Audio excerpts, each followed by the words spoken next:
Hello everyone, welcome to RGS pointer. तो भैया video start करने से पहले जो भी हमारे नए मित्र हैं वीडियो को लाइक करेंगे, सब्सक्राइब करेंगे और दबा के आपको शेयर कर देना है, ठीक है। और बगल में बने घंटे को भी दबा देना है ताकि कोई वीडियो हम डालें तो उसका नोटिफिकेशन क्या होता है सबसे पहले आपको मिल जाएगा। तो चलिए शुरू करते हैं। तो क्या है कि आज से हम एक नई सीरीज जो है देखेंगे, क्या कि इलाहाबाद हाई कोर्ट की जो ग्रुप सी और ग्रुप डी की वैकेंसी है उसमें हिंदी और जीएस का क्वेश्चन आपका पूछा जाएगा, ठीक है। तो हिंदी के आपके 25 क्वेश्चन प्लस जीएस के आपके 25 क्वेश्चन, टोटल 50 क्वेश्चन इस सीरीज में जो है हम डिस्कस करने वाले हैं, ठीक है। तो चलिए देखते हैं। पहला क्वेश्चन हमारा क्या कह रहा है कि यदि सभी राज्य सरकारों को कोई एक सरकारी पत्र भेजा गया हो तो उसे हम क्या कहते हैं? तो उसे हम परिपत्र कहेंगे, ठीक है। परिपत्र, मान लीजिए कोई एक सूचना या आदेश है तो उन सभी आदेशों को एक साथ कई सारे कार्यालयों में जो है भेज दिया जाता है तो उसे हम क्या कहेंगे? परिपत्र कहेंगे, ठीक है। और अगर हम बात करते हैं नोटिफिकेशन की, मतलब अधिसूचना, तो अधिसूचना का जो प्रकाशन किया जाता है वो सरकारी विज्ञप्तियाँ हो गई, आदेश हो गए, सूचनाएं हो गई, और अधिनियम हो जाते हैं, अध्यादेश, विधेयक और नियुक्तियाँ और छुट्टियाँ, ये सब चीज़ें जो है नोटिफिकेशन के जरिए निकाली जाती हैं, ठीक है। वहीं अगर हम सूचना की बात करते हैं तो सूचना क्या है कि हमारी इस पर कार्यालयों के सभी कर्मचारियों के हस्ताक्षर जो है कराकर नोटिस बोर्ड पर जो है चिपका दिया जाता है तो उसे हम क्या कहेंगे? सूचना कहते हैं। आज्ञा पत्र को हम जो क्या कहते हैं? आदेश पत्र कहते हैं, ठीक है। चलिए अगले क्वेश्चन की तरफ बढ़ते हैं। अगला क्वेश्चन क्या कह रहा है कि अधिसूचना का प्रयोग किस क्षेत्र में नहीं किया जाता है? तो जैसा कि हमने ऊपर अभी बताया, क्या बताया कि अधिसूचना का उपयोग जो है हमारा सरकारी विज्ञप्तियां, आदेश, सूचनाएं, अधिनियम और अध्यादेश, विधेयक यानी बिल, नियुक्तियां और छुट्टियों के लिए जो है अधिसूचना का प्रयोग किया जाता है, यानी नोटिफिकेशन का प्रयोग किया जाता है। कर्तव्य, इसका राइट आंसर हमारा क्या होगा? Option number C. इस कर्तव्य के क्षेत्र में नोटिफिकेशन का प्रयोग जो है यानी अधिसूचना का प्रयोग नहीं किया जाता है, ठीक है। चलिए अगले क्वेश्चन की तरफ बढ़ते हैं। ये अगला क्वेश्चन क्या कर रहा है कि उद्देश्य में कर्ता के साथ और क्या रहता है? तो उद्देश्य क्या है? तो अगर हम बात करें प्रयोग या रचना के आधार पर जो है वाक्य 3 प्रकार के होते हैं। पहला हमारा सरल वाक्य, दूसरा संयुक्त वाक्य, तीसरा मिश्र वाक्य होता है। तो सरल वाक्य के हमारे 2 घटक होते हैं, कौन कौन से? उद्देश्य और विधेय।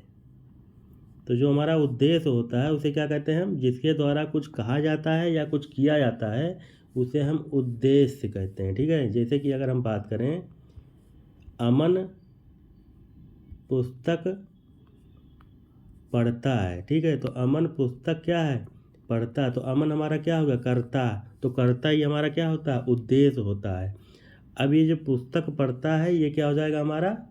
कर्ता का विस्तारक, यानी जो कर्ता का पूरा विस्तार कर दे रहा है। अमन हमारा क्या होगा? कर्ता हो गया। अब कर्ता का पूरा विस्तार क्या है हमारा? पुस्तक पढ़ता है। तो ये उद्देश्य में कर्ता के साथ कर्ता विस्तार रहता है, ठीक है। कर्ता विस्तार, यानी देखिए ये कर्ता है और ये पूरा हमारा कर्ता का विस्तार कर रहा है, यानी उद्देश्य में कर्ता के साथ कर्ता विस्तार रहता है। तो ऑप्शन नंबर ए जो है बिल्कुल सही हो जाता है। चलिए अगले क्वेश्चन की तरफ बढ़ते हैं। क्वेश्चन क्या कह रहा है कि जो शब्द वाक्यांशों, वाक्य तथा शब्दों को जोड़ते हैं तो उसे हम समुच्चय बोधक जो है क्या कहते हैं? अवयव कहते हैं। तो जैसे कि और लगा दिया तब जुड़ जाता है। जैसे राम और श्याम खेलते हैं तो और क्या हो गया हमारा? जोड़ने का काम कर रहा है, ठीक है। दोनों को जोड़ने का काम कर रहा है तो यानी कि समुच्चय बोधक अवयव। और, किंतु, लेकिन, परंतु, तथा, अन्यथा, ये सब जो लगाते हैं तो वो शब्दों को जो जोड़ते हैं तो जोड़ने का काम कौन कर रहा है? समुच्चय बोधक। चलिए अगले क्वेश्चन की तरफ बढ़ते हैं। अगला क्वेश्चन कह रहा है कि भाववाच्य को छाटिए। तो भाववाच्य को आपको छाटना है।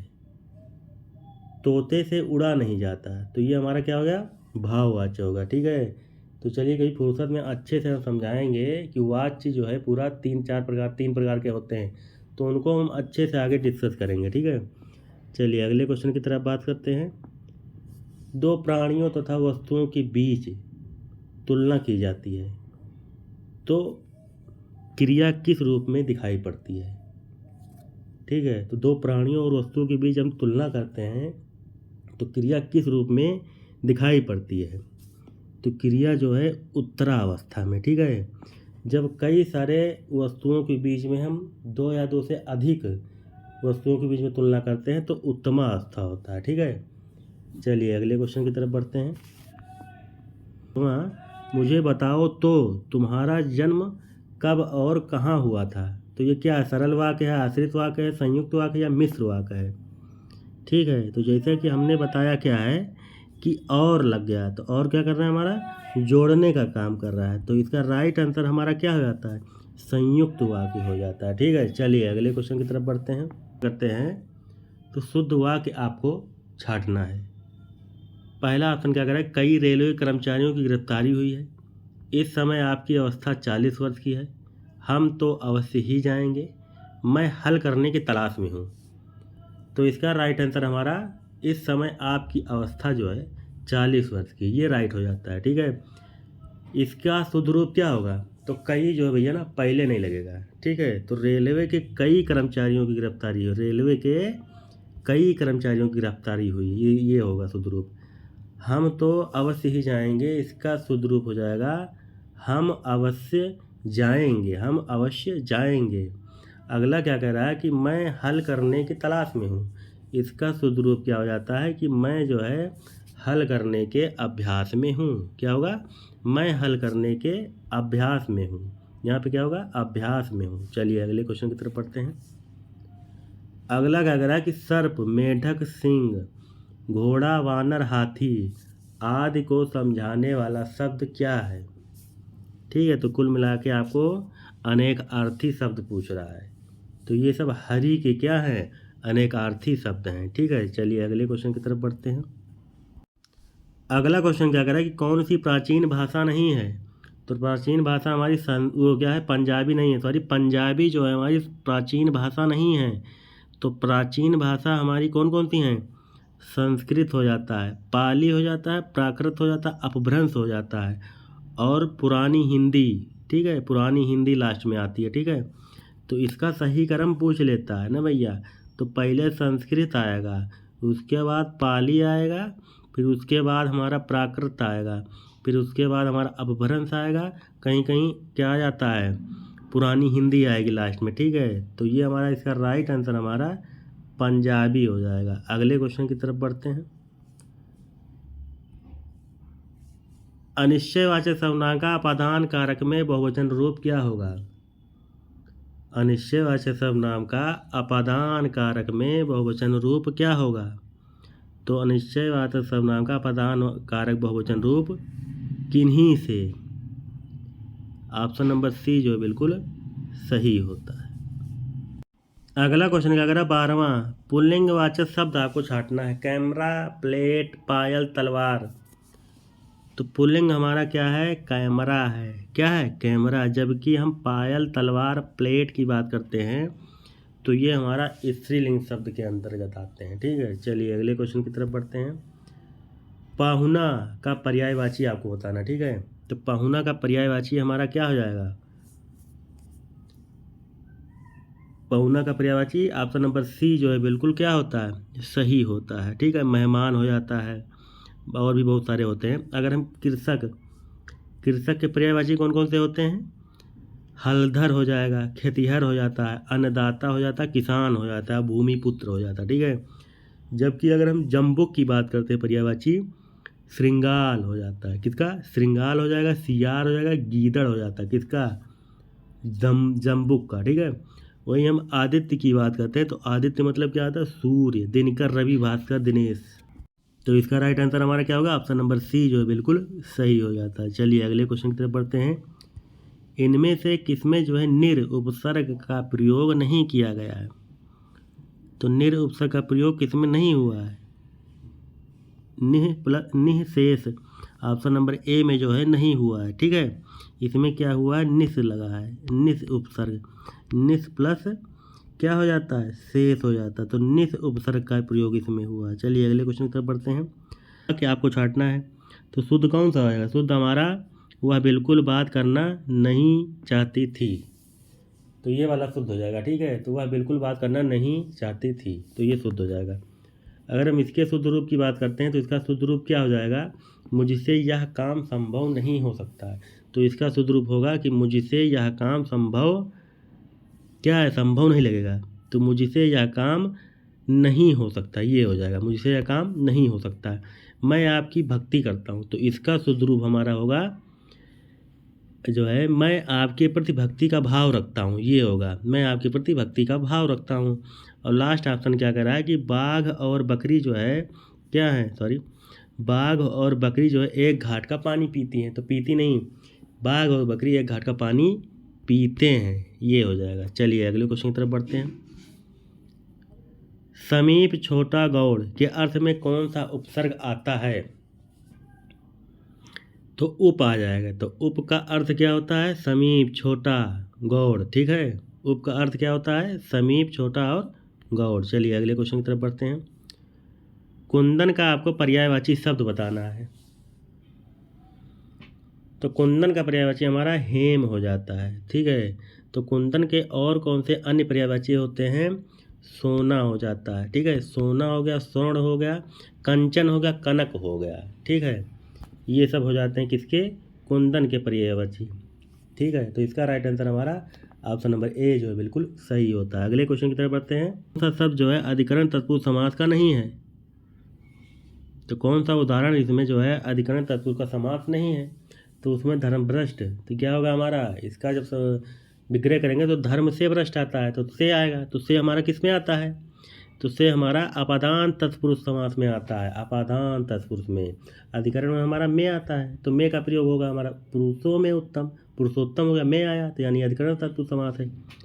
कुल में श्रेष्ठ, तो में आया, तो अधिकरण तत्पुरुष समास। ठीक है, और देश में अटन होता है, देशाटन हो गया, तो ये हमारा अधिकरण तत्पुरुष समास है। यानी धर्म से भ्रष्ट हमारा जो होता है, हमारा क्या होता है, अपादान तत्पुरुष समास होता है। चलिए अगले क्वेश्चन पर पढ़ते हैं। 20वां क्वेश्चन क्या कह रहा है, शुद्ध वाक्य जो है आपको छांटना है। तो शुद्ध हमारा क्या गया है, मुझे आपका काम बहुत पसंद है, मुझे आपका काम बहुत पसंद है। तो ये जो आप गलत लिखे हुए हैं अशुद्ध है, इसका राइट आंसर शुद्ध करके आप लोग कमेंट बॉक्स में बताएंगे। जब नहीं बता पाएंगे तो क्या करेंगे, हम कमेंट बॉक्स में कमेंट कर देंगे। चलिए अगले क्वेश्चन पे बढ़ते हैं। पंजाब में हिंदी का प्रचारक किसने किया। ठीक है, तो पंजाब में भैया हिंदी का प्रचार जो है किसने किया, तो पंजाब में हिंदी का प्रचारक श्रद्धा राम जी ने किया। ठीक है, तो इसका राइट आंसर हमारा ऑप्शन नंबर बी जो है बिल्कुल सही होता है। चलिए अगले क्वेश्चन तरफ बढ़ते हैं। सफलता न मिलने पर दुखी होना क्या कहलाता है, तो सफलता न मिलने पर दुखी होना ऑप्शन नंबर ए जो है बिल्कुल सही होता है।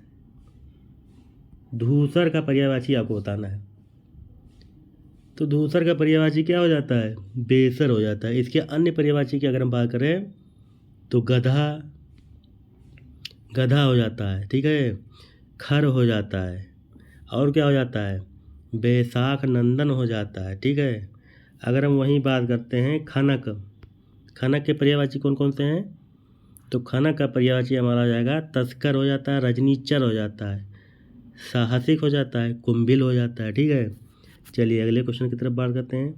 खाने की इच्छा रखने वाला उसे हम क्या कहेंगे, तो खाने की इच्छा को हम क्या कहते हैं, कौन सा राइट होगा, तो ये कई बार पूछा गया है, इम्पॉर्टेंट भी है। ठीक है, तो इसका राइट आंसर हमारा ऑप्शन नंबर बी जो है बिल्कुल सही होता है। स्पर्श व्यंजन और कंठ ध्वनि, अघोष और महाप्राण ध्वनि कौन सा है। ठीक है, तो खा, खा हमारा क्या होगा, स्पर्श व्यंजन कंठ ध्वनि, अघोष महाप्राण ध्वनि है। ठीक है, चलिए अगले क्वेश्चन पर बढ़ते हैं। आज का लास्ट मतलब हिंदी का लास्ट क्वेश्चन, दंत ओष्ठ ध्वनि कौन सी है, दांत प्लस ओठों से मिलाकर जो ध्वनि बनती है वह कौन सी है। ठीक है, तो इसका उच्चारण किससे होगा, ऊपरी दांत से होगा और निचले ओठ से होगा, तो इसे हम क्या कहेंगे, वाह, ऑप्शन नंबर ए। ठीक है, या किससे होता है, तालव्य से होता है या। ठीक है, फा हमारा ओठ से हो जाएगा, ओठ, और रा हमारा किससे होता है, रा, र हमारा कमेंट बॉक्स में बताएंगे किस ध्वनि से रा आता है, ठीक है। तो रा को हम क्या कहेंगे, लुंठित कहेंगे या पार्श्विक कहेंगे कि अर्ध स्वर कहते हैं। ये हमने पिछली वीडियो में बताया है, मतलब वीडियो वाले जो टेस्ट सीरीज चल रही है उसमें हमने बताया है, वो अगर आप देख रहे हैं तो क्लियर हो गया होगा, ठीक है। तो भैया यहाँ पे ये हिंदी के 25 क्वेश्चन कंप्लीट होते हैं। अब हम सॉल्व करेंगे 25 क्वेश्चन जीएस के। तो चलिए शुरू करते हैं। पहला क्वेश्चन क्या कह रहा है, क्लोरोफाइसी के सदस्यों को प्रायः डैश शैवाल कहते हैं। कौन सा शैवाल कहते हैं, हरा, भूरा, लाल, पीला। तो इसमें हरा कहेंगे, ठीक है। क्या, हरा शैवाल कहते हैं। तो शैवाल क्या करता है हमारा, ये प्रकाश की उपस्थिति में अपना भोजन क्या करता है, स्वयं बनाता है, ठीक है। तो शैवालों का अगर हम उपयोग करें तो ये भोजन के रूप में किया जाता है, खाद बनाने के रूप में किया जाता है, औषधियाँ बनाने के रूप में किया जाता है, ठीक है। और कई सारे अनुसंधान कार्यों में भी किया जाता है शैवाल का उपयोग। तो इसका right answer option number A जो है बिल्कुल सही होता है। चलिए अगले क्वेश्चन की तरफ बढ़ते हैं। उत्तल और अवतल दर्पण किसके उदाहरण हैं, समतल दर्पण के, गोलीय दर्पण के, उल्टा दर्पण या सीधा दर्पण। तो उत्तल अवतल दर्पण हमारे गोलीय दर्पण के क्या है, उदाहरण है। ऑप्शन नंबर बी जो है बिल्कुल सही होता है। वह परिवर्तन जिसमें एक या एक से अधिक जो है नए पदार्थ जो है बनते हैं उसे हम क्या कहते हैं, ठीक है। ठीक है, तो वह परिवर्तन जिसे हम एक या एक से अधिक नए परिवर्तन जो होते हैं उसे हम रासायनिक परिवर्तन कहते हैं। क्या कहते हैं, रासायनिक परिवर्तन कहते हैं, ठीक है। जैसे दूध से दही, तो दूध क्या हमारा एक अलग था, अब वो नया चीज़ बन गया है। तो जिसमें नई चीज़ें बन जाती हैं उसे हम रासायनिक परिवर्तन कहते हैं। और भौतिक परिवर्तन किसे कहते हैं, जिसमें जो है वो नई चीज़ ना बने तो उसे हम भौतिक परिवर्तन कहते हैं, ठीक है। चलिए अगले क्वेश्चन की तरफ बढ़ते हैं कि धातुओं का वह गुण जिसके कारण उन्हें पीट कर जो है सीट में परिवर्तित किया जा सकता है उसे हम क्या कहते हैं, ठीक है। तो उसे हम क्या कहेंगे, आघात वर्धनीयता कहते हैं, ठीक है। जैसे पीट कर हम सीट बना देंगे, एकदम चादर बना देंगे, तो उसे हम आघात वर्धनीयता कहते हैं। जैसे कि सोना, चांदी आघात वर्धनीयता के प्रमुख धातु ये उदाहरण है, ठीक है। सोना चांदी को जितने आप पीटेंगे, आघात वर्धनीयता देंगे, ठीक है, तो चादर के रूप में ये परिवर्तित हो जाता है। चलिए अगले क्वेश्चन की तरफ बढ़ते हैं कि निम्नलिखित में से किस ग्रंथ से हमें भारत और इटली के बीच होने वाले व्यापार की जो है जानकारी मिलती है। तो इसका right answer option number A जो है बिल्कुल सही हो जाता है, ठीक है। नेचुरल हिस्टोरिका नामक ग्रंथ से हमें ये पता चलता है कि भारत और इटली के बीच होने वाले व्यापार की जो है जानकारी मिलती है, किससे, नेचुरल हिस्टोरिका से। चलिए अगले क्वेश्चन की तरफ बढ़ते हैं। रहा है कि महमूद गजनवी के दरबार से संबंधित था। तो उत्बी, फिरदौसी, अलबरौनी या सभी। तो इसका राइट आंसर हमारा सभी हो जाता है, ठीक है। तो इनकी प्रसिद्ध जो हैं कई सारी किताबें हैं, तो उन किताबों को आपको अच्छे से पढ़ लेना है, पूछे जाते हैं एग्जाम में। तो उत्बी की अगर हम बात करते हैं तो इनकी पुस्तकें हैं तारीख ए यामनी, तारीख ए यामनी। और अलबरौनी की पुस्तक का नाम है किताबुल हिंद। और फिरदौसी की पुस्तक का नाम क्या है, शाहनामा, शाहनामा। चलिए अगले क्वेश्चन की तरफ बढ़ते हैं। 20 जून 1756 को ब्लैक होल घटना निम्नलिखित में से किसके शासनकाल में घटित थी। तो किसके शासनकाल में, सिराजुद्दौला, ठीक है। सिराजुद्दौला के शासनकाल में ये घटना घटित थी। चलिए अगले क्वेश्चन की, काल कोठरी की घटना कैसे है थी, कौन सी, इसे काल कोठरी की घटना भी कहते हैं। चलिए अगला क्वेश्चन क्या कह रहा है कि सावने अवज्ञा आंदोलन के रूप में महात्मा गांधी ने दांडी मार्च कब किया था। तो कब शुरू किया था, 12 मार्च 1930 को। और कब पहुँचे थे, 6 अप्रैल 1930 को, ठीक है। तो साबरमती आश्रम से कहाँ तक की यात्रा, दांडी मार्च जो है साबरमती आश्रम से स्टार्ट हुआ था, अहमदाबाद से, ठीक है। तो इसका राइट आंसर हमारा ऑप्शन नंबर डी जो है बिल्कुल सही हो जाता है कि न्यूट्रॉन तारे के सिकुड़ने से बना असीमित घनत्व का द्रव्य युक्त पिंड जो किसी प्रकार के विकिरण को बाहर नहीं जाने देता उसे हम क्या कहते हैं, तो उसे हम ब्लैक होल कहते हैं, ब्लैक होल। चलिए अगले क्वेश्चन पर पढ़ते हैं। वेंगुएला धारा किस महासागर की शीतल धारा, मतलब कोल्ड, ठंडी धारा, ठीक है। तो ठंडी धारा वेंगुर्ला धारा की किस महासागर की है? तो इसका राइट आंसर हमारा दक्षिण अटलांटिक, ठीक है, दक्षिण अटलांटिक महासागर से है। चलिए अगले क्वेश्चन की तरफ बढ़ते हैं। कौन सा स्थान भूमध्य रेखा के सर्वाधिक निकट है? तो भूमध्य रेखा के पास में कौन सा जो है स्थान है? तो कौन सा स्थान है बताइए भैया। तो इसका राइट आंसर हमारा क्या होएगा? इंदिरा पॉइंट, ठीक है। तो ये कहाँ पे स्थित है? तो ये दक्षिणी बिंदु, ठीक है, या ग्रेट निकोबार में द्वीप पर स्थित है, ठीक है, ग्रेट निकोबार द्वीप पर स्थित है इंदिरा पॉइंट। क्वेश्चन क्या कह रहा है कि कौन सी मिट्टी जो है बागानी फसलों जैसे चाय इलायची के लिए सर्वाधिक उपयुक्त है? तो कौन सी मिट्टी है वो? लेटराइट मिट्टी है। कौन सी मिट्टी है? लेटराइट मिट्टी है। तो लेटराइट मिट्टी का विस्तार कहाँ कहाँ होता है? कर्नाटक में होता है, और कहाँ कहाँ? केरल, तमिलनाडु, मध्य प्रदेश, असम और कई सारे राज्यों में होते हैं। चलिए, संविधान सभा का संवैधानिक सलाहकार निम्नलिखित में से कौन था? कई बार रिपीट किया, बहुत ही आसान क्वेश्चन। तो संवैधानिक सलाहकार BN राव थे। कौन थे? BN राव। तो भैया इन्होंने क्या किया था BN राव जी ने, कि इन्होंने लगभग 60 देशों के संविधान का अध्ययन किया, ठीक है। तो प्रमुख देशों के संविधान का कुछ उसमें एलिमेंट को भारतीय संविधान में शामिल करने का सुझाव दिया, इसलिए इन्हें संवैधानिक सलाहकार कहा जाता है BN राव को। इसका right answer option number C जो बिल्कुल सही होता है। अगले क्वेश्चन की तरफ बढ़ते हैं। तो क्या कह रहा है कि मानव विकास सूचकांक में शामिल किया जाता है? तो ये तीनों शामिल किए जाते हैं, ठीक है, ये आपको याद रखना है, इंपॉर्टेंट है। चलिए अगले क्वेश्चन की तरफ बढ़ते हैं। भारतीय संविधान में संशोधन किस अनुच्छेद में है? तो संशोधन हमारा किस अनुच्छेद में है? 368 में है। और किस भाग में है?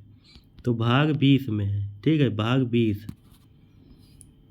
भारत में मौद्रिक नीति का निर्धारण कौन करता है? तो भारत में मौद्रिक नीति का निर्धारण रिजर्व बैंक ऑफ इंडिया यानी कि RBI, ऑप्शन नंबर C जो बिल्कुल सही हो जाता है, ठीक है। तो मौद्रिक नीति के तहत क्या क्या होता है? मुद्रा एवं साख की मात्रा का नियमित रूप से नियंत्रण किया जाता है। चलिए अगले क्वेश्चन की तरफ बढ़ते हैं। क्लोरोफिल का मुख्य खनिज घटक क्या है? ठीक है, तो क्लोरोफिल का मुख्य खनिज घटक, तो मुख्य खनिज घटक क्या है इसका? बताइए भैया जल्दी से। मैग्नीशियम है, ठीक है, मैग्नीशियम इसका मुख्य है। तो हरित लवक नामक पदार्थ जो है ये पादप कोशिका में पाए जाते हैं। हरित लवक किसमें पाए जाते हैं? पादप कोशिका में पाए जाते हैं। ये क्या करते हैं?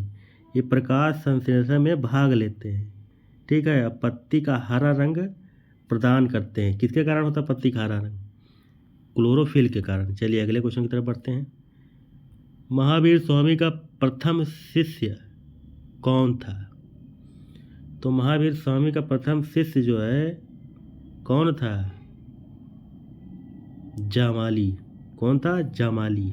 चलिए अगले क्वेश्चन की तरफ बढ़ते हैं। बायोगैस का प्रमुख घटक आपको बताना है। तो CH4 यानी मीथेन, ठीक है। इसके अगला क्वेश्चन क्या कह रहा है कि मुख्य चुनाव आयुक्त को पद से हटाया जा सकता है। तो कैसे हटाया जाता है? तो संसद के दोनों सदनों के सदस्यों के 2/3 बहुमत द्वारा हटाया जा सकता है, ठीक है। तो संसद के दोनों सदनों के सदस्यों के 2/3 बहुमत से हटाया जा सकता है। चलिए अगले क्वेश्चन की तरफ बढ़ते हैं। अगला क्वेश्चन क्या कह रहा है कि विश्व का सबसे बड़ा नदी द्वीप मतलब माजुली द्वीप किस राज्य में स्थित है? तो बहुत ही आसान है, किसमें? असम में, ठीक है। कौन सी नदी पर है? ब्रह्मपुत्र नदी पर स्थित है। इसको जो है 2016 में भारत का प्रथम द्वीपीय जिला घोषित किया गया था। कब? 2016 में। चलिए अगले क्वेश्चन की तरफ बढ़ते हैं। होम रूल लीग की स्थापना जो है किसने की थी? तो होम रूल लीग की स्थापना बाल गंगाधर तिलक ने, ठीक है, BG तिलक ने, ऑप्शन नंबर C 1916 में की थी। कब? अप्रैल 1916 में।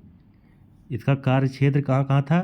कर्नाटक, महाराष्ट्र, मध्य प्रांत में था। चलिए अगले क्वेश्चन की तरफ बढ़ते हैं। बात करते हैं तो वर्तमान में संयुक्त राष्ट्र संघ के सदस्य देशों की संख्या कितनी है?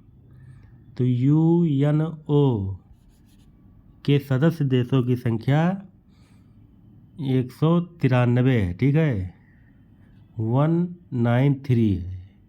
इसका नवीनतम देश कौन सा है? नवीनतम देश दक्षिणी सूडान है। कौन सा है? दक्षिणी सूडान है। तो भैया यहाँ पे 50 क्वेश्चन आपके कंप्लीट होते हैं। अब आपको बताने हैं कितने क्वेश्चन आपके सही हो रहे हैं, ठीक है। तो इस वीडियो को आपको क्या करना है?